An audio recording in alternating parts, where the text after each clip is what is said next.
What's the difference between written by and teleplay by for a TV writer, and what does a story editor do? So every TV writer has a rank. That rank is determined by their experience level and what their agent can negotiate. Back in the day, like in the 60s and 70s, story editor was like one of the highest ranks. It'd be the equivalent of showrunner or executive producer today.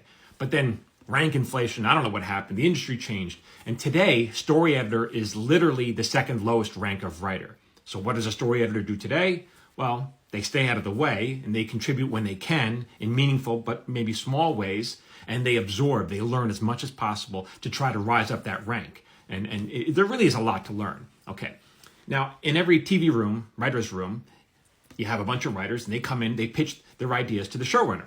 The showrunner will decide, okay, let's talk about that idea this week. And then they will proceed to break the idea, to break the story. It's a hugely important process where you're like figuring out what the act breaks are, what the story arc is, how the scenes unfold.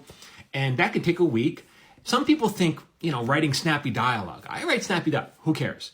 If the story is not broken correctly, the dialogue, no one's going to care about the dialogue. So it's hugely important. And I talk about that in my free webinar coming up. The link is in my profile. It's really, this is helpful not just for TV writers, but screenwriters or playwrights or even novelists, because it's the process of figuring out how to unpack that story. Okay.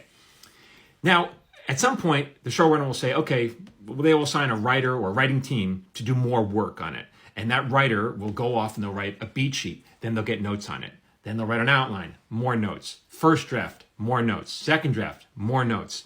Even today, my writing partner and I were turning in an outline for a pilot we're doing. We'll get notes on it.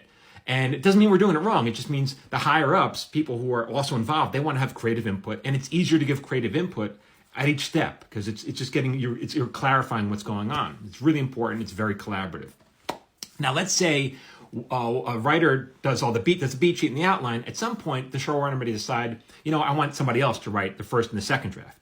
In that case, the writer who does the outline will get story by credit. The writer who does the first and second draft will get teleplay by credit. And if a writer does all of that, then they get written by credit. Woo, that is complicated. All right, I will see you at the webinar. It's free. The link is in my profile. It'll be really helpful. Okay.